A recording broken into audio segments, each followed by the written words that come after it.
evening, everybody. Happy Monday. Better later than never. But we have so many briefings, and now Israel is marching into Lebanon. So will be a long night. But I hope you had a great start of the week, a peaceful one. And of course, if you are in one of those states that got hit by the incredibly strong Hurricane Helene, and you are going through anything that you're going through, we're praying for you. We're with you.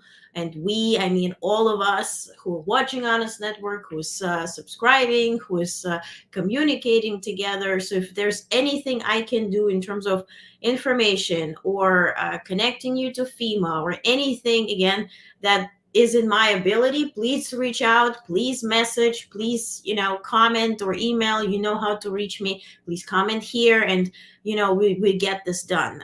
If you're missing your loved ones, there's Red Cross connections. So I talked to them today. I talked to FEMA yesterday and today. So if there's anything I can do, please reach out and know that we're praying for you and your loved ones. And we hope that you will be, if not now, but soon, safe and doing well. And certainly, really, my love and prayers go to Asheville. I lived briefly in Asheville, North Carolina. I studied in Asheville, and it's a beautiful city with beautiful people. And it's really, I mean, there's no right word. It's devastating, yes, but it's also heartbreaking to see what has been happening. So,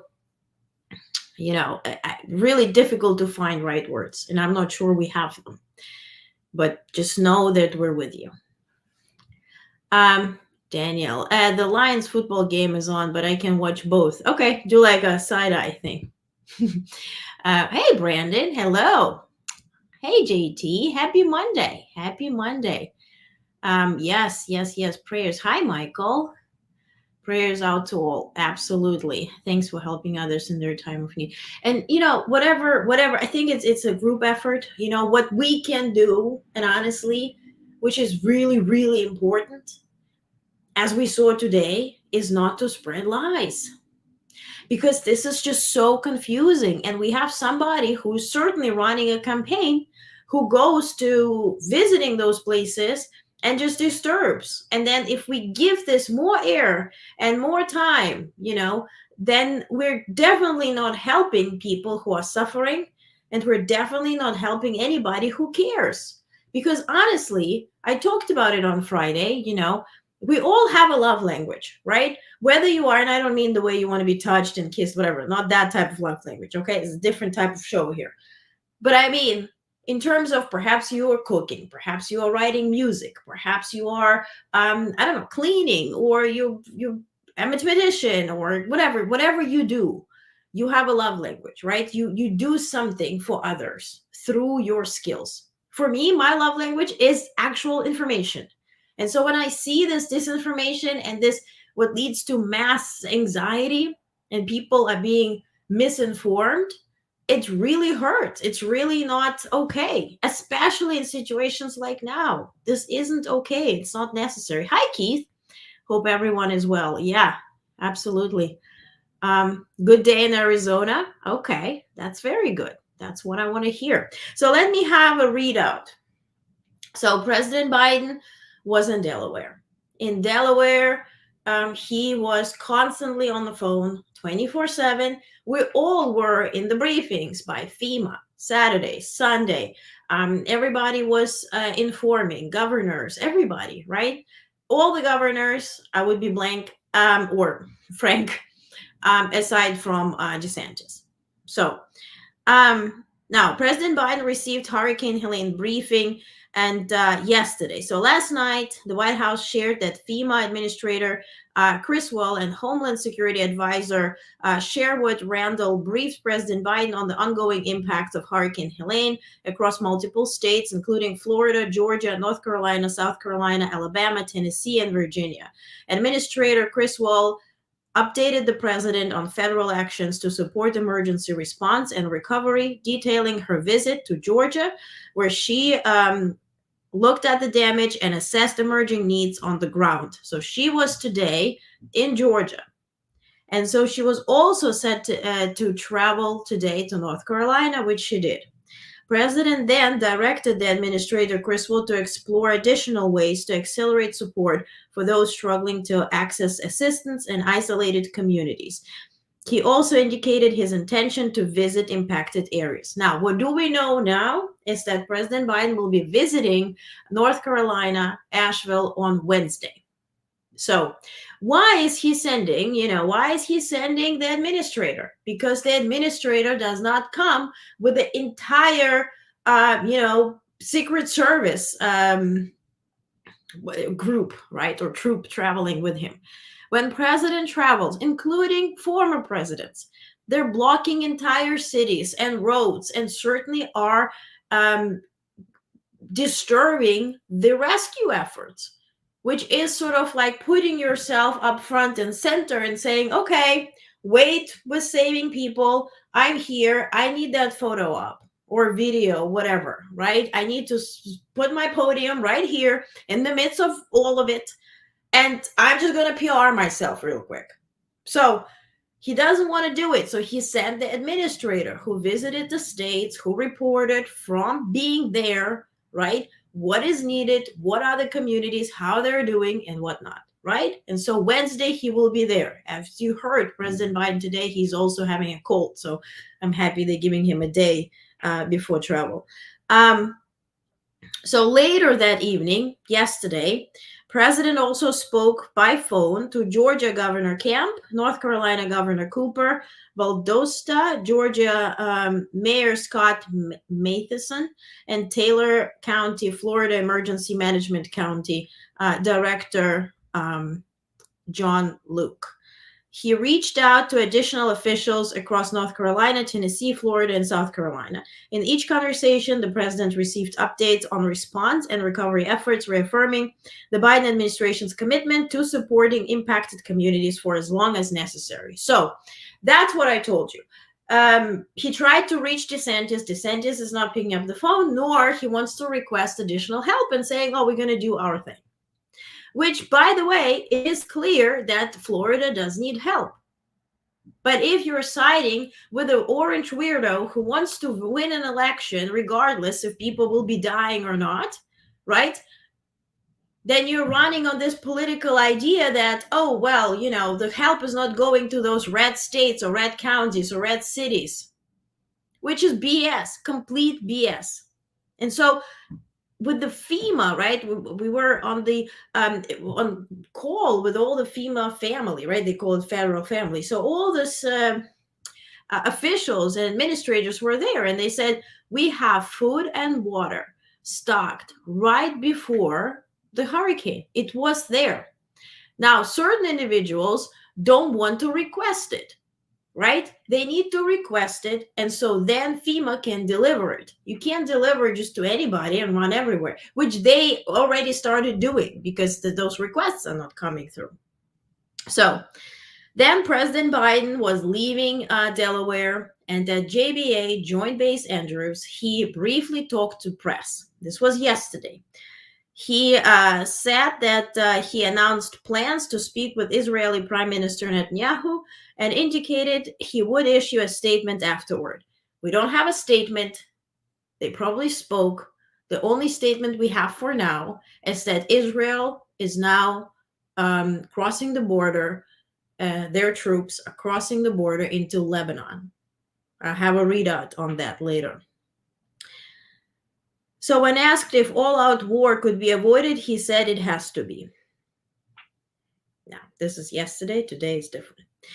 Then President Biden also briefs nation on Hurricane Helene response efforts from the Oval Office. So this morning, we saw him speak on that. He mentioned that he spoke to Carolina's Governor Cooper, to FEMA Administrator Criswell. He pretty much described everything that I told you right now. So, regarding the hurricane, he noted that one of my senior advisors is on the ground in Florida. In response to a question about intervening in the port strike, which I have a readout on later on, he said he would not intervene due to issues related to collective bargaining.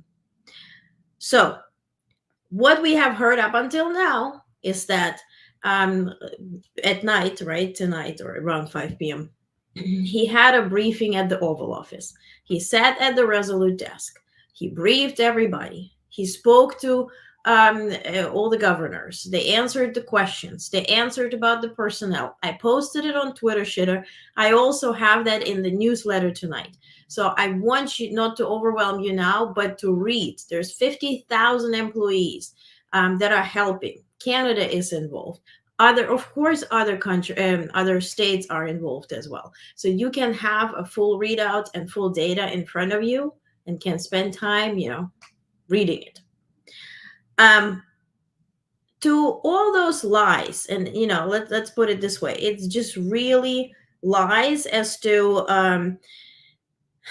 what Trump is saying, what the MAGA media is saying, what I guesstimate Russian media is playing a big role, spreading the lie that federal government is not doing anything, but certainly Trump is helping, right? So from the address tonight from the Oval Office, Governor Cooper thanked President for federal response, calling it essential to getting the state's assets mobilized for critical needs like food, water, and power restoration. He praised the search and rescue teams for their tireless work. Then Biden took the questions from the press, dismissing allegations from former President Trump that his administration was ignoring Republican leaning areas affected by the hurricane. Biden said he's lying, adding that Governor Cooper had also refuted Trump's claims. Then the president also defended spending time in Delaware. And by the way, I think Chris posted it, so thank you. I have the video. This wins the stupidest question. And I'm sorry, I understand. We have White House Correspondents Association, and I see these people, and I don't, I recognize the voice and all of it. But when I ask a stupid question, please tell me that I'm asking a goddamn stupid question. Because I grew up as an athlete, and any critic or constructive criticism has to be taken as love language, because that's how we get better. Because let's fact check a little bit. We're talking to current, very accomplished, not just president of the United States, but a diplomat, but a politician with a great record of achieving things and getting things done for over 5 decades. So maybe we should take a few seats when we speak to him after he has done all the work. And unless you're lacking eyesight or something between your ears, you should be, as a reporter, right, as a journalist who gets all the reports that I'm getting, and we're already getting overwhelmed with all goddamn reports, you should be aware of what he has been doing since Wednesday and Thursday during the hurricane. Before that, it was a tropical storm. Then it turned into a hurricane. Then it turned into Tennessee. We all got all those reports. And he has been reacting and approving 10 major disaster declarations and giving money to everybody and making sure those states are requesting money, what they initially didn't do. And then you march into Oval Office and ask questions. How dare he stay in Delaware? Meanwhile, you also see he's very sick. He has a cold, bad cold right now. But he dragged himself to the Oval Office to do all of these things. How dare you? Watch this video. Jeez. In retrospect, do you wish that you would put more resources in North Carolina, knowing what you know now? And do you wish that you spent the weekend here in Washington rather than in Delaware? Come on, it's not that game. When you rather than Delaware, it's 90 miles from here, okay? I was on the phone the whole time working on that. And the resources, the question is not whether we get more, this is a list of every resource we're getting in there, but the question is how to get it in. It's hard to get it from point A to point B.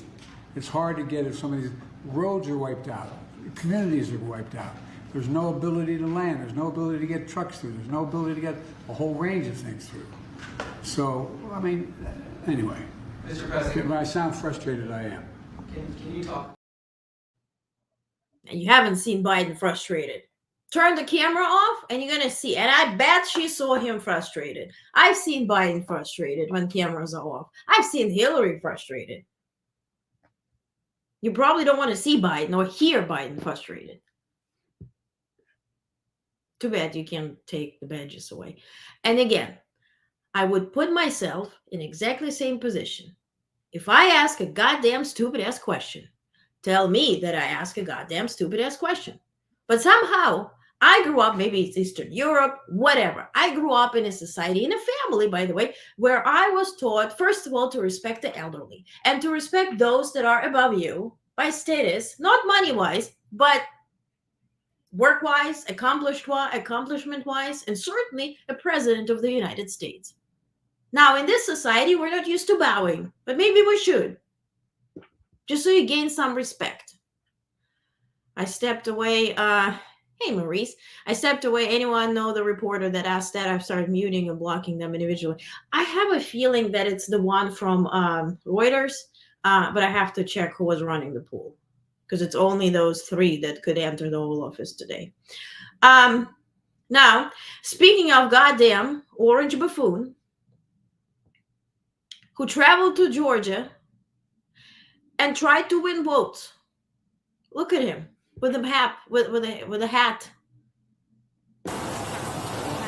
President, what do you think of Governor Kemp's response to the storm? Mr.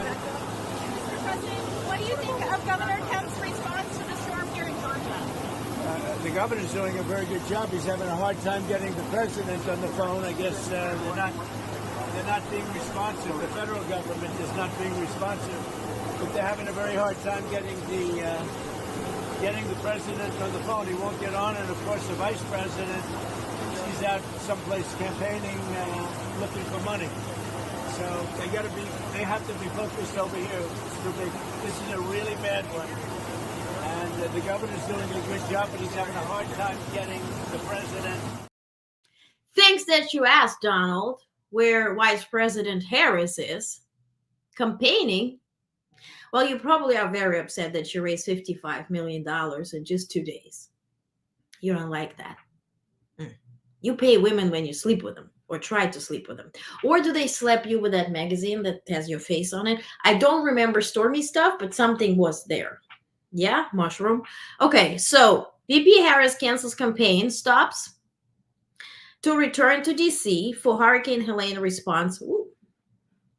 Coordinating federal support for impacted states. So she left Las Vegas very early this morning to travel back to DC. She had to cancel campaign stops. Don't ask me what campaign stops because campaign does not reveal campaign stops to media until campaign stops are there, unless we're covering it. So she returned to Washington, D.C. and went to FEMA headquarters.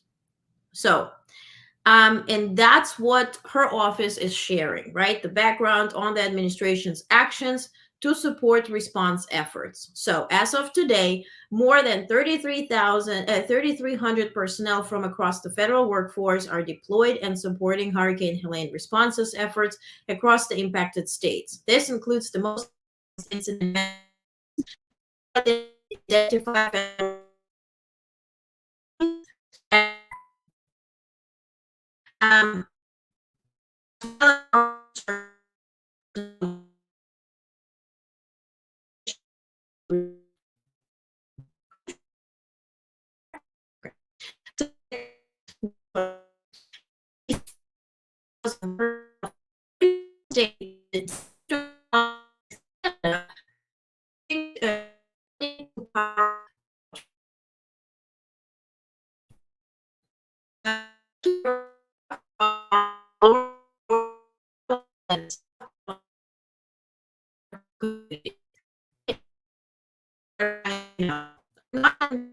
I'm in New York and somehow I'm going up and down. Very glitchy. I know it's very glitchy. Okay, let's talk about the flowers and sunflowers. Is that Elmo not liking what I'm saying? By the way, let's talk about Elmo a little bit. So today was a great day to donate Starlinks, right? Because it's not political. It's not Ukraine. It's not Russia. You know, Putin probably doesn't even care. See, I switched the topic. Now it's better. Very interesting. But he didn't. He let Biden pay for Starlinks to provide to North Carolina because all they could rely on is radio. So since we're back, let's resume. The U.S. Army Corps of Engineers is moving generators and additional power generation assets into the hardest hit areas of South and North Carolina as flood waters recede and debris removal begins. As of this afternoon, approximately 2.3 million customers remain without power, down from a peak of 4.6 million on September 27th. So also FEMA distribution centers are fully stocked and ready to provide commodities and equipment to any impacted state as required. FEMA is trucking dozens of trailers containing food and water to North Carolina to support the state as they begin setting up care sites for survivors. So anyway, also 200 medical responders are in Florida, Alabama, North Carolina, along with medical equipment and supplies to help ensure the delivery of healthcare services following the hurricane's landfall. 24 federal urban search and rescue task forces are deployed across the affected regions with roughly 1,302 personnel assisting. Together with local and state responders, these teams have rescued and supported over 1,400 people in the impacted areas. The U.S. Coast Guard has thousands of personnel working on response efforts and is conducting post-storm assessments to support the rapid reopening of impacted ports. Then Small Business Administration has deployed more than 50 personnel to support survivors and small businesses as they recover from hurricane. U.S. Department of Energy has responders across the region closely monitoring power, fuel, and supply chain interruptions. U.S. Department of Agriculture's Farm Service Agency has deployed personnel to extend emergency credit to farmers and agriculture producers who lost crops and livestock due to the hurricane. And it goes on and on and on. You have that in your email. Grab a beverage, read through it. My whole point is not to overwhelm you with this before you go to bed, but to show you how disgusting it is, first, to lie, right? When you know all of this that is happening, to lie, right? Go to Georgia and start lying to people. And also, as a reporter, to ask weird questions when you know exactly what does happen. So, the video was Trump. I ran out of patience. It's 3 minutes, but I shut it down earlier. So there he claims that Georgia governor could not get a hold of Biden. He could not get a hold of Biden. Where is Biden? Biden is on the beach, So here's Camp. Take a look. So I just spoke. The president just called me yesterday afternoon. I missed him and called him right back. And he just said, "Hey, what do you need?" And I told him, we got what we need. We'll work through the federal process. He offered that if there's other things we need, just to call him directly, which I appreciate that. So I guess we switched topics and then we're back to normal. So thank you. We're back on track. So here's Camp, right? He speaks to Biden. Everything is normal. Everything is formal, normal, and nice. Yeah, Republican governor. Yes, he's Republican. Yeah, that's the guy whose wife Trump was sort of verbally abusing, and if he could probably, I don't know. Anyway, so, and then he still endorsed Trump. And then, that's like when Trump said, it's so wonderful that somebody tried to assassinate me a second time, right? That whatever happened at the near Mar-a-Lago thing. Because it's so good for my coin, my Bitcoin that I'm launching. That's the same thing, I haven't heard it, but I can guesstimate that this hurricane and everything that's happening in his eyes is a good photo op. Call me directly. That's the whole point. He was calling at 5 a.m, God damn it. This is why I'm so mad in a disaster with a breakdown in communication. News is vital to get important information out. And they waste their time on bullshit horse race drama.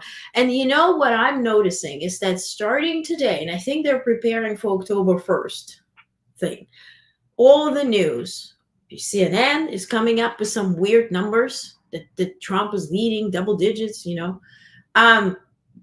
Yes, New York Times is endorsing Harris, but let's take several seats and see what else they say, given the not so right, a very recent past, not so long time ago. Anyway, CNN certainly weird. MSNBC is still okay.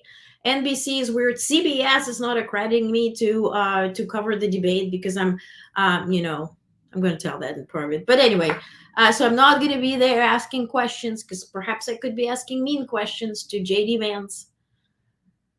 So let's watch the debate together tomorrow, and let's use that emoji buttons. We have great emoji buttons. You can express your anger and whatever, you know. So I'm looking forward to watching the debate tomorrow with you. By the way, I found a good solution. So I was breaking my head. We have like 1,000 or so sign up people who signed up through the DNC site and everything. And so what we're going to do tomorrow, because we all love this Google Meet scenario, right, where we have either camera on or off, it's up to you, but you can turn your mic on, we can chit chat. If you don't want to do, you don't have to. We have great chat, we have the emoji things, we have the polling, we have all kind of stuff going on. So first 150 people that are just joining Google Meet, you'll be in. And those who are not part of 150 will be invited to watch on our site, where they have another type of chat, but it's not very interactive. So sort of our insiders are meeting together and we can spend time together. So just be on time. Okay, tomorrow 8:30. And first we're gonna have like a little pregame. We have like videos of like sort of a compilation of JD Vance's moments and Walsh's moments, and you know, that type of stuff, just to warm us up. So it's going to be that. Okay, I read that. Chad is going to scroll fast. Yeah, 150. I mean, let's see who shows up. Okay, but I just didn't want to have 1,000 people in the chat, so I kept it at 150. You know, that's just not kosher. Okay.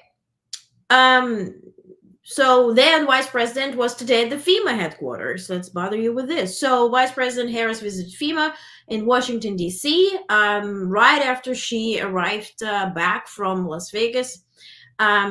She spoke to Eric Hooks, the Deputy Administrator of FEMA, addressing the ongoing recovery efforts in the aftermath of Hurricane Helene. She emphasize her commitment to being on the ground as soon as possible to assess the damage firsthand. The vice president described the devastation caused by hurricane as heartbreaking, noting that major roads have been blocked, leaving entire towns inaccessible. She promised that both President Biden and herself would ensure that all impacted communities will get what they need to recover. So in a moment of reflection, she said, "The true character of the nation is revealed in the moments of hardship. We have responded with our best." She emphasized that disasters like this remind Americans of their shared values, stating, "Moments like this remind us that we have so much more in common than what separates us." After her public remarks, she also took time to personally thank FEMA workers. She said, "Thank you for all that you are doing," while walking around the room, shaking hands and acknowledging the emotional and physical toll of their work. "You are the best of anything we can hope for in this country," she added, recognizing their dedication.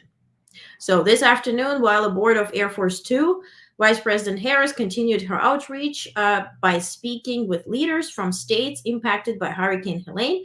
She had conversations with Georgia Governor Kemp, also Mayor White of Greenville, South Carolina, Mayor Van Johnson of Savannah, Georgia, and reached out to Mayor Jane Castor of Tampa, Florida. In these discussions, the vice president received updates on response and recovery efforts and reassured leaders that the administration will continue to provide support to impacted communities for as long as it takes. Okay, so first 150, not 50, 150. Okay. But, you know, just even 150 in the chat, we're talking back to. Anyway, I'm like Dory the fish, so sometimes I'm reading comments and I'm commenting on them. So if you would read comments, I guess it would help you to understand. But I just read a comment from Keith that says 150, not 50, because Brandon thought it will be 50 people in the chat tomorrow. It will be 150. Okay. So, let's talk about the LA and San Francisco fundraisers. So San Francisco, LA fundraisers happened during the past 2 days, Saturday, San Francisco, Sunday, LA. And afterwards, VP Harris flew to Las Vegas and held a rally. I have a couple of videos of the most sort of important moments, right? Because certainly, you know, and I see people complaining that, oh, she has the same speech. She talks about same things. But she goes to different places to do that. And not everybody's as dedicated as some of us who watch a lot of rallies and pay attention. So, like in marketing, people have to hear about something 7 times until they purchase or consider purchasing something. So, when you repeat something 7 times, for you, it sounds like, oh my God, I'm like a broken record. But people are busy. They hear one bit here, one there. So, you're very dedicated and you feel annoyed that she's repeating herself so much. Just be patient. Okay? It's part of it. Alrighty, so here's how people gathered in the LA, I think it was Marriott Hotel, for the LA fundraiser. So take a look. Please welcome our next President of the United States, Vice President Kamala Harris.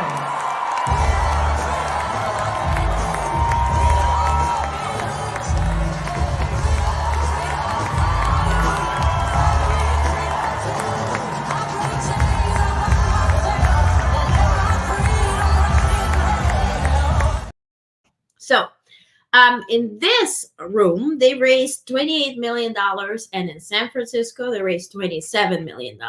That's why I mentioned $55 million that Donald doesn't like. Now, about that fundraiser. In LA, VP Harris echoed her earlier remarks from San Francisco, emphasizing the urgency of the upcoming election, which is just at that point 37 days away. Now it's 36? She received multiple standing ovations for her commitments to debate former President Trump, restore Roe v. Wade, and her confident declaration that we are going to win. By the way, these people there with the signs and everything, those are the people that can donate and altogether raise $28 million, right? So this is not a Joe Schmo. This people who are sort of known. So for them to be so cheery and so open and to allow phones is great. Because remember that fundraiser with Obama, Clinton, and Biden in New York, where nobody could even take a phone, not even media? It's like, just stare and remember. So it was very interesting that they let people film.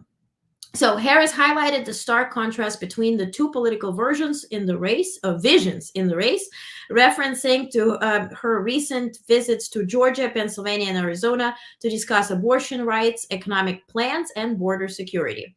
Criticizing Trump as a tired leader, lacking a serious plan for the American people, she expressed confidence in the new generation of leadership. She articulated her economic vision, asserting her plans endorsed by top economists that said that she would grow the economy unlike Trump. Concluding, Harris underscored the stakes of the election, acknowledged her status as an underdog, and affirmed her commitment to serving all Americans.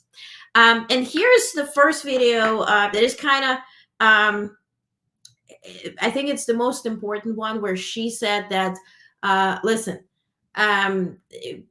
what it comes down to, the voting is opening very soon. So for that reason, you need to be, and by the way, this is already Vegas. Okay. All right. Then she travels to Vegas and she holds a rally. So in Vegas, as much as she did in LA, but the clip is from Vegas. She said, look, the most important thing is once the voting opens, you have to vote right away. Don't sit on this ballot. Don't reconsider. If you know who you want to vote for, just go ahead and do it. So take a look. Mail, do not wait.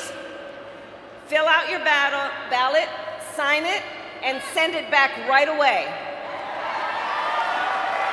Okay? And tell your neighbors. Yeah.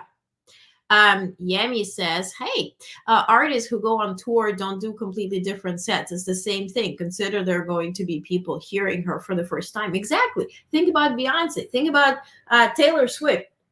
Same stuff, different day. Yeah, certainly. And you get better, and better, by the way, by repeating that. It's called a stump speech. It was common before Trump era stream of conscious rambling. Anyone confused, Google it.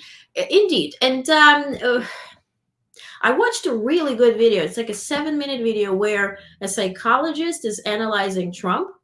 And he's talking about dementia and how it is not a funny thing. It's not a random rambling thing. And so he's dissecting what Trump says and why does he come to this conclusion. If you want, I can put it in your newsletter.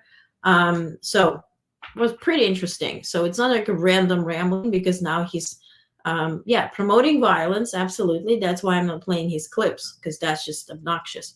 And so first and also next in Vegas, she said, look, I'm all in. Are you all in? This was like a fun moment. Take a look. And as you say here in Las Vegas, I'm all in. I'm all in. Even if my opponent is ready to fold. So there you go. Like a cheer. And then the most important moment, which I think is most inspiring, she talked about the importance of our voice. And our voice is our vote, which is also our power. So take a look. And remember, your vote is your voice. Your voice is your power. Don't ever let anybody take your power from you. Never. Never. Chris says, please share that link. Okay, I will add it to our newsletter. It's like a 7-minute thing, but I think you guys will like it, because it's just so, they put the compilation of him like getting worse through the time, and they're like, well, it's not like he's getting funnier, or he's having, let's say, like a comedian travels everywhere and just gets better with time, right? The jokes and everything. Here he just forgets the words, but also forgets how to finish a word. And so it's pretty interesting. I think you will enjoy it. I think I get my ballots. Was it balloons? Why are you getting balloons next week? Okay, ballots. Yeah. I think New York is what, October 26th? I'll go right away. Okay, so next thing.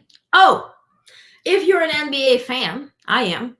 I'm not a fan of Knicks, so it makes it really hard in New York. Anyway, VP Harris was on All the Smoke, right, with the former NBA players, Barnes and Jackson. So Matt Barnes and Steven Jackson. So they asked a bunch of different questions. They got a lot of hate for it, because a bunch of NBA fans are very Trumpish. But they first started, by asking her how she met her husband, and just her view on politics in general. The clip I want to share, because I'm gonna be definitely hit with copyright from this, but the clip I want to share is where they ask her, a very primitive question, but I think an important one, as to how a bill becomes a law. And certainly people are missing the civics class. So take a look. Can you briefly explain, because I think sometimes there's misconceptions of the power of the president or the power of the vice president. Explain how a bill becomes a law. Okay. I believe that the best way the system works is when the power is with the people to then advocate for their needs and have their needs met. So that's the big macro stepping back, right? One of the ways that the system works to do that the system should work to do that, is we have elected representation who represent the people in these state legislatures, which is where laws get passed, or in Congress, which is where the federal laws get passed.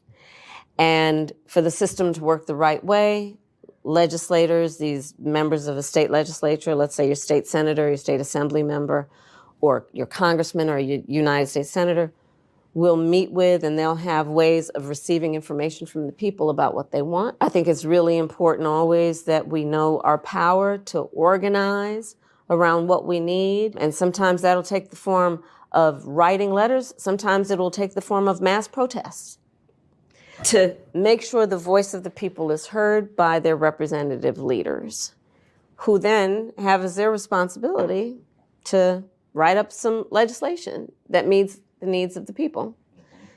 And then when they write that up, they take a vote in their body, if it's a state house or Congress. And if the majority of the people there agree with it, it becomes a law. So that's how it's supposed to work. And I mean, it does connect to what we were talking about earlier, which is then reminding folks they have a right to expect that their leaders will hear them. And by the way, How presidential is that? They said, oh, you have to plug it in your phone, blah, blah, blah. Honey Boo Boo Trump or whoever thinks that way. Do you think she has one phone or she has several? Biden has two. One where buttons don't work and one where internet doesn't work. Probably she has the same. So if she has her phone there, she's probably talking to somebody on that phone.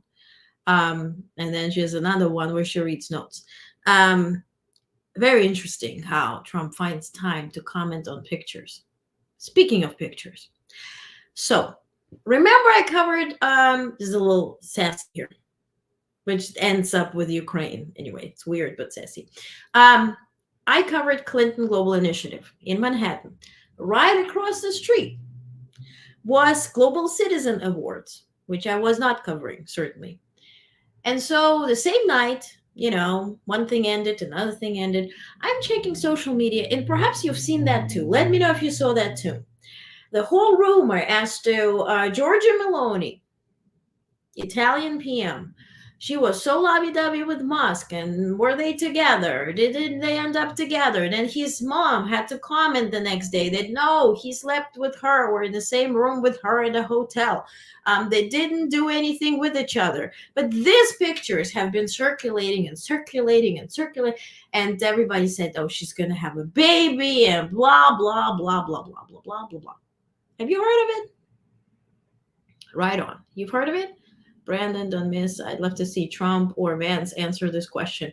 Yeah, exactly, about the passing laws, Chris. Yeah. So the lovey-dovey Musk thing. So nerdy as I am, I started, digging, why? Because they've been pushing that for such with, so much vigor and, power and whatever. So what did happen is that Musk handed Giorgia Meloni at Global Citizen Awards, Italian Prime Minister, an Atlantic Council Award in New York. So now she accepted the award and she gave a very powerful speech, which MAGAville, Twitter shitter, and Elon did not want to spread so much. So then they released those pictures and all that kind of stuff. She used the opportunity to deliver a passionate defense of Western values. She says, quote, "We defend Ukraine, for we have known the cause of a world in which the law of the strongest prevails. The time we live in requires us to choose what we want to be and what path we want to take. We can continue to fuel the idea of the decline of the West. We can surrender to the idea that our civilization has nothing more to say, no more routes to chart, or we can remember who we are. President Reagan once said, above all, we must realize that no arsenal or no weapon in the arsenal of the world is so formidable as the will and the moral courage of free men and women. It is a weapon our adversaries in today's world do not have." And I have a video. So that is what Twitter shitter doesn't want you to see. So let's enjoy it. We defend Ukraine, for we have known the cause of a world in which the law of the strongest prevails. The time we live in requires us to choose what we want to be and what path we want to take. We can continue to fool the idea of the decline of the West. We can surrender to the idea that our civilization has nothing more to say or no more routes to chart. Or we can remember who we are. President Reagan once said, above all, we must realize that no arsenal or no weapon in the arsenal of the world is so formidable as the will and the moral courage of free men and women. It is a weapon our adversaries in today's world do not have. We defend Ukraine, for we have known the cause of a world in which the law of the strongest prevails. And certainly, when you say, where's that thing? Okay. Where you say you have seen it, probably Instagram. But from Twitter, it's gone. Nobody wants to see it. Nobody wants to spread it. And so that explains those pictures that were so pushed. Melania is hard to pin down as far as where she stands. She's right-wing in a way, but she's pro-abortion. She's pro-choice. Probably it's the right wing in Italy. It's not really what we understand to be right-wing. Certainly she's from that party that had Mussolini at some point, but certainly, there's different views. Maybe it comes to, let me dig into that. Yeah, but she certainly supports Ukraine. She certainly supports pro-choice. I'm not sure how she's with the Pope. Let me figure that out. That's an interesting thing to research. Speaking of quotes, she quoted Reagan. Now, quotes of the day. I have a new thing that I want to show you. Quotes of the day. And here comes Trump. So, on Ukraine, on the 26th, he says, the country has been completely destroyed. Millions and millions of people, including all these great soldiers, are dead. These magnificent buildings with golden towers have been demolished. You will never see a city or town like this again. Never. They will never be rebuilt. They are all destroyed except for Kiev. Everything is destroyed. People are dead. The country is in ruins. Ukraine no longer exists. This is not Ukraine. You will never be able to replace these cities and towns again. And you will never be able to replace dead people. See, September 26th. September 27th. I will come to Ukraine. This is a beautiful country with beautiful weather and beautiful everything. Ha. Flippity flop flop. Now, last funny quote on overtime pay. On the 29th, he said, I hated to give overtime. I hated it. I'd get other people. I shouldn't say this, but I'd get other people in. I wouldn't pay. And so from now on, I decided that I will be sharing Trump's quotes in writing so we can read it together. Because when you watch this shit show, you might be distracted by all this and your feelings, whether you love him, hate him, whatever. Let's read it. Let's read it. Childcare is childcare. Ukraine is dead. Ukraine is good weather. It's like it's Africa or something. But a good quote, which I'm not sure you've heard or not yet. Giuliani's daughter wrote a whole article in Vanity Fair today, and I invite you to read it. She says, Trump took my dad from me. Please don't let him take our country too. She says, quote, as Rudy Giuliani's daughter, I'm unfortunately well suited to remind Americans of just how calamitous, being associated with Trump can be, even for those who are convinced he is on their side. Watching my dad's life crumble since he joined forces with Trump has been extraordinarily painful, both on a personal level and because his demise feels linked to a dark force that threatens to once again consume America. And I have to Google that word. Okay. So that's Giuliani's daughter. Very interesting. I've seen this quote, then Trump goes and disrespects Zelensky on live TV. Yeah, this Zelensky's guy. Yeah, I can't even, Very, very sad. Now, let's talk quickly about something that is... No, not yet. So a quick readout. So we switch a little bit, like visual, not visual. G7 foreign ministers issued a statement on Ukraine. So today is the anniversary when, from the time when Putin invaded and took away Donetsk, Lugansk, and Kherson and Zaporizhia regions. Putin issued a whole statement. I posted it. It's translated on my Twitter, so you can read it, or watch it, where he said, it's an anniversary where we freed people, blah, blah, blah. And below that video, the video is split in two parts, is the reality of how those cities look like now. It's concentration camps and nothing exists. Whatever Trump described, that's exactly those cities. So today, leaders of G7 issued a statement marking the 2-year anniversary of Russia's illegal annexation of Ukraine's Donetsk, Lugansk, Kherson, Zaporizhia regions. In a statement, the G7 foreign ministers and the High Representative of the European Union reaffirmed their unwavering support for Ukraine's territorial integrity, sovereignty, and independence. They strongly condemn Russia's ongoing violations of international law, human rights abuses, and brutal attacks on Ukraine's civilian, critical, and urban infrastructure. The statement also called on the international community to urge Russia to abide by the UN Charter and uphold the principles of the rules-based international order. G7 leaders emphasized their continued commitment to providing political, military, financial, and humanitarian support to Ukraine and to holding Russia accountable for its illegal war of aggression. They reiterated that the war could end immediately if Russia withdraws its forces from all Ukrainian territories, including Crimea, and respects Ukraine's sovereign rights.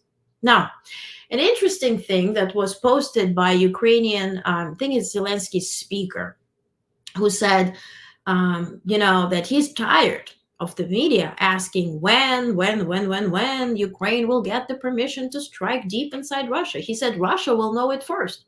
And that's exactly what I'm telling you all this time. There is no reason to ask as to or to wait until Biden comes out, lays out the pipe and everything and says, okay, we allow Zelensky to strike on Moscow. What do you think is going to happen the next second? Everything that Zelensky can use will become a target. Zelensky will become a target. And then you don't know what that little claustrophobic clown will do with his nuclear pee-pee pipes that he has been even activating since the 80s. And by the way, the nuclear stuff that he keeps juggling in front of everybody is what he got from Ukraine when Ukraine in the 90s signed off to denuclearize themselves, right? And Bill Clinton was there, certainly, and US, UK, everybody, right? That guaranteed, including Russia, that guaranteed sovereignty and safety and protection to Ukraine if they decide to lose their nukes, so to speak. And those are the nukes that Putin has. And since then, he hasn't tested them. You don't know what works, what doesn't. But if you keep pushing him, he might get scared. And like any loser man, right, he would do a loser thing. So but also altogether about diplomacy, you don't announce your next steps to the media. And so media has to take several seats and know your place. Your place is to inform the public if the public's interest is being represented, defended, and acted upon by the politicians this public chose. Period. End of story. You're not a diplomat. You're not a president. You're not somebody who owns the president. You're not the, queen of whatever. You don't deserve the answers. You don't deserve to know. I worked on the diplomatic side. We were taught to avoid media when things were going on. And, I literally was at the UN when Obama announced that Osama bin Laden was taken out. And that day was very conscious, and lead up to that was very sensitive when it came to media. So when something happens, it's not your job to put your nose into it and disturb it. The same way when this reporter, which I assume is the one who was asking Biden the stupid question today, violated embargo and spread the news that the unjustly detained hostages, or the unjustly detained, so to speak, in Russia were returning back to US when the plane left off from Russia. And we knew that they're about to arrive, but it was said that this information is under embargo until we know for sure that they have landed in Turkey. Now, some individuals violate embargo just to be the first to have the clickbait news. And Russia could have done anything at that point. They could have, turned around, killed them, whatever, crashed the plane. There were many solutions. Thank God they didn't. So when especially people's life is on the line, take several seats. Your job is to inform what people deserve to know. But some things, like they say, don't show your job half done to stupid people. Don't do it. So stop asking. I see so many reporters who I respect constantly asking Biden, constantly asking Blinken, everybody, when are you going to allow Ukraine to strike? Now, have you read the announcement for aid for Ukraine where it says improve Ukraine's ability for long range strikes? That will be allocated within those almost $8 billion that Biden made sure will be allocated before he leaves office. So it will be there. And once it's there, Ukraine will use it. And when Ukraine has used it, then you will know, because that's when you deserve to know. Yeah, I'm going to get hate messages, but whatever. Daily quotes is a great idea. Yeah, it's going to be part of your thing. I second that. Daily quotes. Yeah, thank you. It will be in your email too. We can share it. For any devastated area he views as real estate development opportunity. Yes, I saw that. It's important to read. Caroline is spot on. Yeah. So again, some Ukrainian Twitter users get really close to giving away too much info. They also make up a lot of info because they want to be the first, trying to gain clout. Thank you, Chris. Exactly. Off topic, I just saw on Twitter that more governors in the affected states are coming out against Trump's lies that Biden didn't call or give them funds. Good, I guess. Good for them. Better later than never. Yes, I got that info from you. I saw that too, Brandon. Same. Okay. All right. So they, better later than never, I guess. Okay. One thing about Melania. Melania has a book, which probably she didn't write. But Trump says that she's number one. He congratulates her for success of her new book, Melania, number one in the USA. I wonder where. Because if you study all of it, her book is nowhere. Hillary Clinton's book is number one on the New York Times bestsellers hardcover, nonfiction. She's number 2 on Amazon. She's very praised by New York Times, number 1. But Melania is not in top 10. So I don't know where Donald gets his info. Or maybe he confused Hillary with Melania. Now that's juicy. Let's talk about Pentagon. So, and Lebanon and that.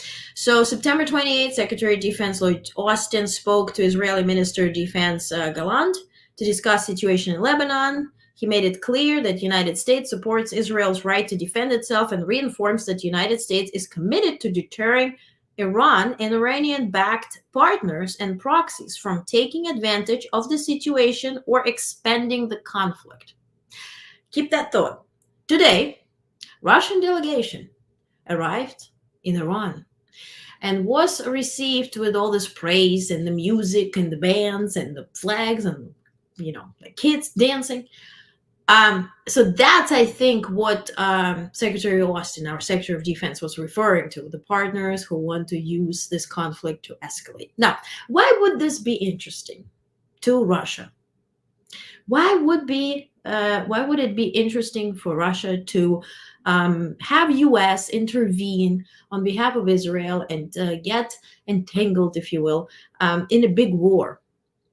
Because then Ukraine will suffer. So we will start running out of supplies in terms of, not because we're poor or anything, but it's time and demands. Ukraine has huge demands for missiles, for artillery, all sort of, because they use so much. And even though what the Ukraine uses is only 1/10 of what Russia uses daily, plus minus. So if we're now in Israel, Ukraine will be supplied on a slower scale, because now we have to also prioritize Israel because our support is ironclad. And also here's election. So it's a very important issue. Now, if we're stretched in those two directions, what do you think China will do with Taiwan?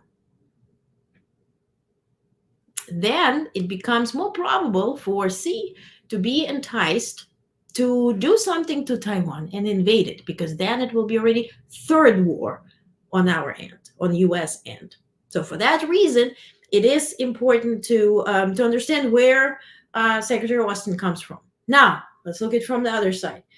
What Israel does, love it or hate it, yes, they're killing a bunch of innocent civilians. We talked why, we talked how. And this is not okay. By far not okay and shouldn't be happening. That aside, what Israel did, they took over or took out the entire Hezbollah leadership, right? It's more than 20 people, and they do that within 9 days. So nobody can celebrate this October 7th anniversary and be happy about it, that they invaded or killed a bunch of innocent kids in Israel. So on one hand, Israel does what Israel's supposed to do, take out Hezbollah, take out Hamas, because this is, otherwise you're prolonging. Now, could they have done it earlier and more efficient and faster? Certainly, I do believe so. Now, does Netanyahu use this to stay longer in power? Yes, absolutely. So for that reason, it is complicated. There's no perfect solution, to put it this way. But we have what we have. So Israeli military announced that its troops have begun crossing into southern Lebanon, saying that they would destroy Hezbollah military infrastructure. The invasion followed intense Israeli strikes across Lebanon over the past 2 weeks that have killed hundreds of people. Now, look at the EU. EU allocates $10 million in humanitarian aid for Lebanon, given the escalating conflict. European Commission has announced additional 10 million euros in humanitarian aid for Lebanon, responding to the ongoing hostilities between Hezbollah and Israel. EU's total humanitarian aid for Lebanon amounts 74 million euros. Recent conflicts have displaced over 90,000 individuals, compounding to existing humanitarian crisis, affecting nearly 2 million people facing food insecurity. Since 2011, the EU has provided over 941 million euros in aid to support both Lebanese citizens and refugees. So, what did I tell you about Taiwan? Yeah, remember still? Taiwan? President Biden has allocated up to $567 million to in defense articles and services of the Department of Defense and military education and training to provide assistance to Taiwan. So boosting Taiwan military. So it becomes less enticing for China to invade. Netanyahu is not trustworthy. Thankfully, Biden knows how to mitigate. Indeed, but it's a big disaster. I don't think Biden has the leverage at this point to stop. No, and you see it. And Netanyahu uses the election year because you can't, like Germany even, like Great Britain, to just stop giving Netanyahu weapons. You can't do it now because that will compromise, to say the least, Kamala Harris's ability to win in the election. So Netanyahu knows what he's doing. I bet that's why he was prolonging the war, because now is the election. And he knew that if he drags it longer, he will be in this thing. And if his body, Trump comes in, then it's a whole different story. So Biden is juggling different scenarios and has contingencies in place for any. Yeah, I think so. And let's hope so.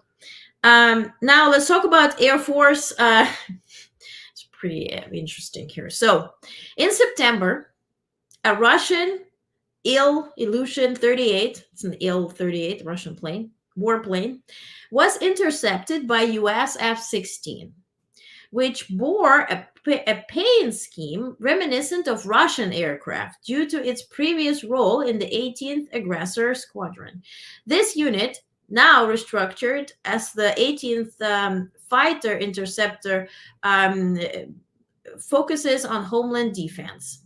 So they highlighted that the readiness and the capabilities in intercepting multiple Russian flights during a recent naval exercise is of great importance. They emphasized that the Lieutenant General emphasized that the challenges of operating in the vast Alaskan geography, comparing it to a coast-to-coast intercept in the U.S. The integration of various aircraft, including F-35s and Canadian F-18s, 18th underscores the collaborative defense efforts in the region. So what they're doing above Alaska, they're painting planes, so Russians think it's a Russian plane. And so they can fly right next to it, read intelligence, and then scare them at the very last moment. So that's what they've been doing over Alaska. But what did happen on September 23rd wasn't funny at all. So, unsafe air encounter. Russian Su-35 threatened U.S. F-16 over Alaska. So, on September 23rd, the Russian Su-35 fighter jet dangerously cut across in the front of U.S. Air Force F-16 during a routine intercept of Alaska, prompting U.S. military to label the incident as unsafe and unprofessional. The F-16, part of NORAD, was conducting an intercept of a Russian Tu-95 in the Alaska Air Defense Identification Zone when Su-35 executed a risky headbutt maneuver. So take a look. I have a video. It's pretty crazy.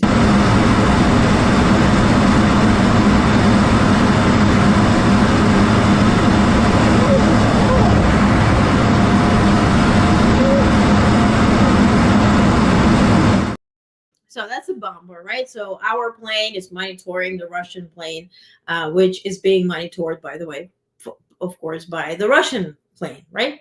The bomber, and then you have the F-16s, or they have Su-35s. So, and then they start doing this crap. Now, mind you, if you think about Turkey, Erdogan, right? There's Crimea, there's Turkey, right? In between is the Black Sea. And so Russia has been also flying there and doing exercises. Turkey didn't like it. Turkey's part of NATO, but Turkey didn't like them and, crossing the border and sort of like flying next to Turkey or crossing into the Turkish sky. So what Turkish fighters did, think about a year ago, they waited. So they flew right next to Russians and they waited until Russians cross inside the Turkish sky and they shut the heck down, shut them down. And so then Erdogan, Putin said, whoa, what happens? And Erdogan said, look, I warned you. You didn't listen. Now I'm going to give you the money for the planes that you lost, but you better not cross my skies or my borders. So that's the language they understand. So Department of Defense launches pilot program to ease childcare strain for military families. I have a full readout in your newsletter if that's of an interest to you. So Department of Defense has launched a 3-year pilot program aimed at reimbursing service members up to $1,500 for transportation expenses related to securing temporary childcare after a permanent change of station. Starting in October 2024, military families who can't access local childcare within 30 days of their move can hire a provider, typically a family member or friend, and receive reimbursement for transportation costs, including flights and rental cars. The program, running through 2027, is designed to elevate the childcare burden for military families during PCS transitions. So let's talk about the what can happen any minute now. I think it starts tonight. There's a potential, but actually I think it's imminent. Dock worker strike, which threatens East Coast and Gulf Coast ports. So what has been happening, around 25,000 dock workers at East and Gulf Coast ports from Boston to Houston may strike starting October 1st due to stalled contract negotiations between the International Longshoremen's Association and the U.S. Maritime Alliance. The two sides have not met in person since June, leading to tensions as the alliance accuses the union of refusing to bargain. So what they're bargaining for is, of course, money. They want better hourly wage and less automation. So if you think about Singapore, if you think about China, if you think about any Asian ports, there very little that the human would do in terms of work. It's very much automated. So they receive the ships, they take the goods and whatnot. So it's very much automated. Now the industry, the ports are owned by different companies in the US, certainly by not American companies. To keep their competitive advantage, they want to do what's being done in Asia, so have more more automatic approach in terms of handling the ships and goods and whatnot. So, but the workers, because that's union workers in the US, they want a guarantee that over a period of time, they will not be replaced by machines.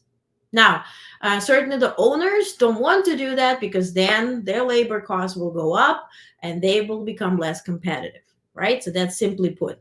The ILA may be seeking a significant wage increase, potentially raising hourly wages from $39 to $69 over 6 years. That's what they want. In contrast, the Alliance claims to have offered competitive wage increases. Additionally, the union is concerned about automation replacing jobs, while the Alliance insists that any use of semi-automated equipment would require negotiation. So a strike could severely disrupt the economy, impacting various industries and supply chains. Over 170 industry groups, including major manufacturers, have urged the Biden administration to intervene. As I have the readout, he said no. There's a bargaining agreement.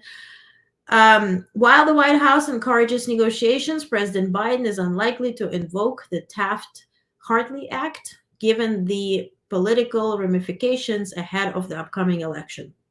If a strike occurs, it could affect 14 major ports and disrupt the flow of essential goods, heightening concerns about inventory shortages, especially as the holiday season approaches. There are 14 ports in discussion, so Boston, New York, New Jersey, Philadelphia, Baltimore, Norfolk, Wilmington, Charleston, Savannah, Jacksonville, Miami, Tampa, Mobile, New Orleans, and Houston. So if this really happens, from what I have researched, if they're striking for 5 days, that's okay. If it goes longer than that, that will be less than welcome.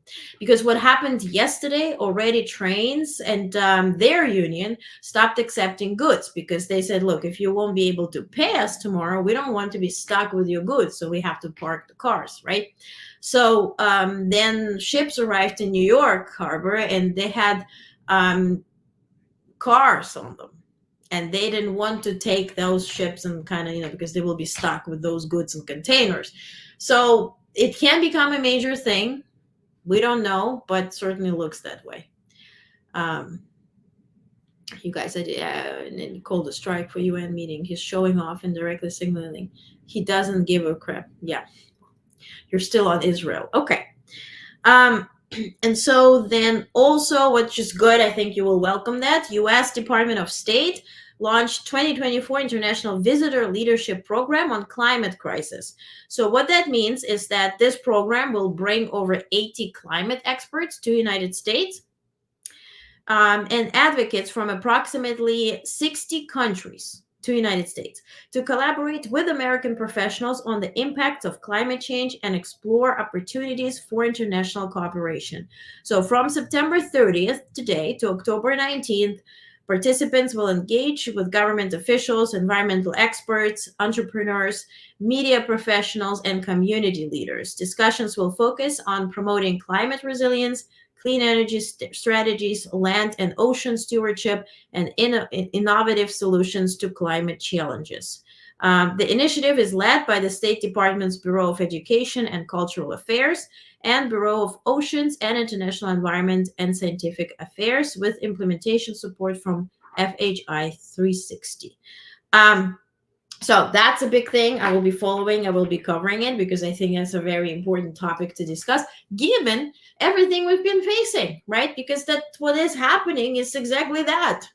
And what I was missing from those reporters who cornered, so to speak, Trump and asked the questions, that were so pro-Trump, I wish they would ask him, given that you say Project 2025 ain't your thing, can you promise that you will not close down FEMA? that you will not close down any climate research programs or anything that Biden-Harris administration has allocated money into. Would you promise that on camera right here? Stop asking him if Project 2025 is his thing. He will tell you no. Ask him about the detailed stuff. He's there. He's reviewing.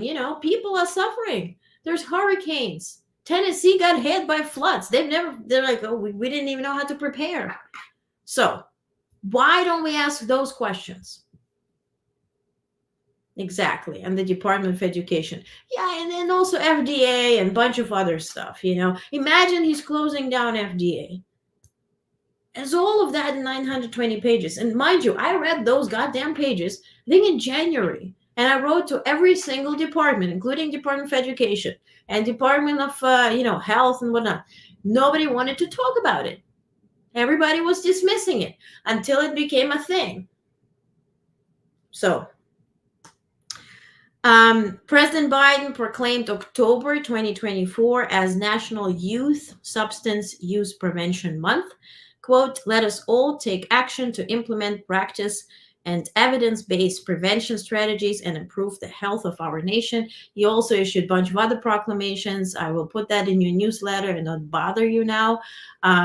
Exactly. FEMA, NOA, yeah, Department of Education, would he leave them intact? No, he closed all of them down. Project 2025. MAGA says climate change is a hoax. So they want to get rid of everything.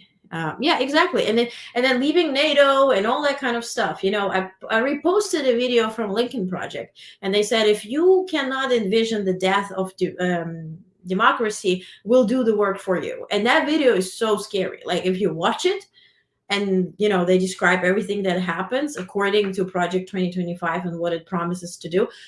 What I'm kind of scared about is that they let Trump slide, and then they want him to be elected, and then they declare him that he is not fully there. And then Vance is there, and then Vance will certainly deliver, right, for them. So that is my scariest scenario, if you will. Yeah. So a bit for the soul, few things. 3 videos, as I want to always finish on a good note. First thing, Mark Cuban, talking about Trump losing $916 million. And then it's not going to be about Trump, I promise. Take a look. $916 million loss. You're a billionaire, right. An actual billionaire. For real. Did they teach...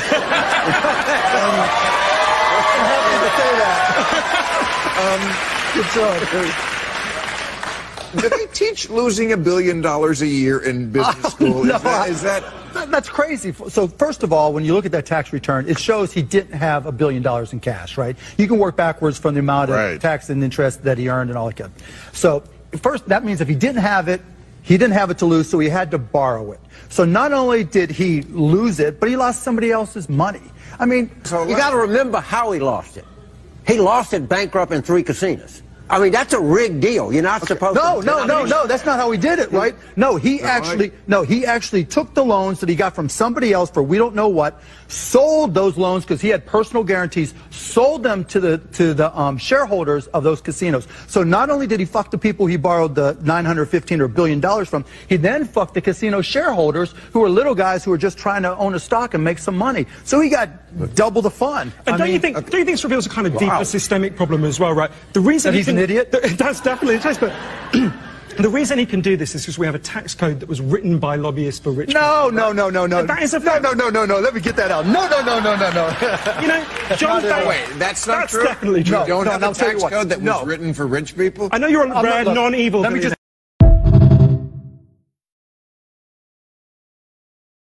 Okay. Also, another thing, New Yorker magazine has endorsed Kamala Harris.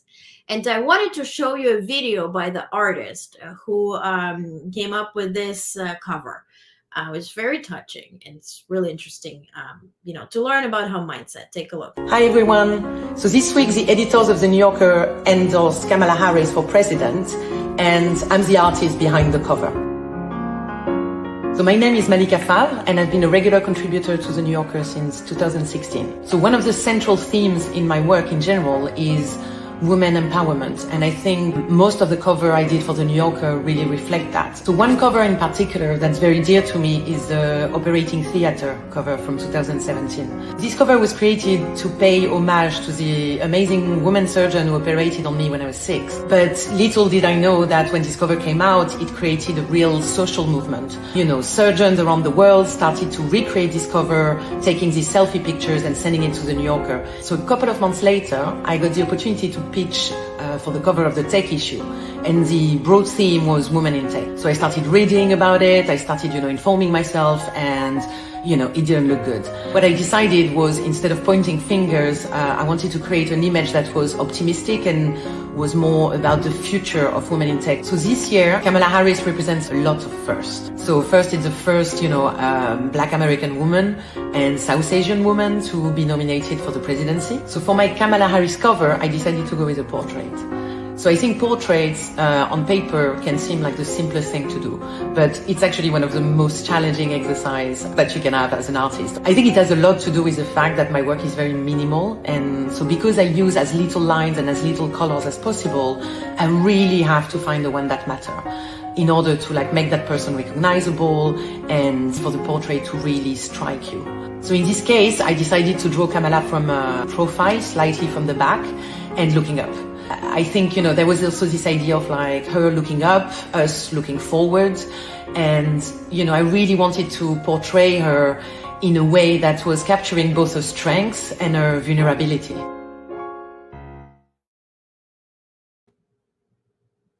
That's pretty cool. And now the last video is the most touching one. So this is featuring Dr. Jackson, the husband of our Supreme Court Justice, Ketanji Brown Jackson, as to how he sort of manifested this job for her. It's the sweetest thing ever. Take a look. Dr. Jackson, what did you think when you heard him say that? I have always thought Ketanji would be doing this job. When I interviewed to come to Georgetown, the chair at the time said, "Why do you want to come to Georgetown?" And I said, "Because we need to be in D.C., because my wife is going to be a Supreme Court justice." So He always knew. He always knew. I, of course, was like, yeah, right. My admiration and love for Ketanji is palpable. It's uncontrollable. This is not a volunteer. I wish it was controllable, but it is not. So it wasn't a surprise when you heard Joe Biden say, "I'm going to nominate a black woman to this." No, I thought he said, "I'm going to nominate Ketanji." That's what you heard in your mind. That's what I heard.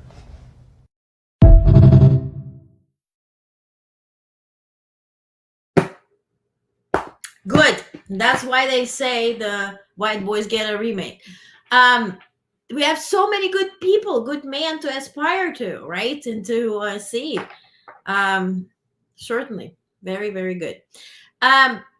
Thank you for joining. I'm done. I'm done bothering you. Tomorrow, let's see if we need an update, but certainly we're meeting for our debate thing, right? 8:30 is our pregame thing, and then at 9 p.m. we have the debate. It will be 90 minutes. It will not be fact-checked, so take a drink. And at 10:30, when it's done, I'm going to stay, and perhaps some of you want to stay for half hour or so, a few minutes to chit chat and share your feedback, and if you want to. If not, you do you, okay? All right, so thank you again for joining. If you want to join the debate thing, the debate, vice presidential debate virtual watch party, you can do it on our site, and I posted it, and I'm going to pin the comment under this video. So subscribe to honestsubstack.com if you're not subscribed yet. Bunch of people watching. Subscribe, please. You can choose free option. You get actual news in your mailbox. Main thing is actual news. Like today, so confusing, so much disinformation, so many reasons to be upset. But if you read it, you will get calm, cool, collected, and informed. Okay? If you choose to support, thank you, thank you, thank you. I appreciate you so much, but please read actual news. Breaking news these days is broken news. Okay? So take care of you. The information you consume is as important as the food you consume, because that's food for this. All right? Okay. Thank you so much. Thank you, thank you, thank you. Have a wonderful Oh, I love you too. Tears. Damn it. Yeah, I'm sorry, Chris and Daniel. I'm sorry for making you cry, everybody. I love the drawing. Oh, that was about the drawing. You never bother us. Ah, thank you. We can't fact check Vance ourselves. Exactly.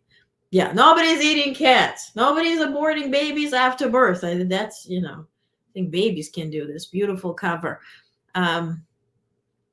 Yeah, see you for the debate. Knowledge is power. Yes, yes, yes, yes, yes. You did karma cal. Yes, you did sign up. Wonderful. Yes, see you at the debate. Spoke about mental health in the interview. Yes, she spoke about mental health and protecting her own mental health. That's referring to the all the smoke with Barnes and the other guy. So check out that interview on YouTube. Good tears. Okay, good tears. Good tears is good. All right, see you tomorrow, guys. Let's chit chat. If you want to keep your camera off or on, you do you. I'm going to mute everybody for the debate part, and then we can still chit chat during the commercials. Okay, because nobody wants to see that. Okay, thank you so much for watching, and see you tomorrow at the debate. And then Wednesday, back to normal. We gather here and discuss it all. Okay, have a good night.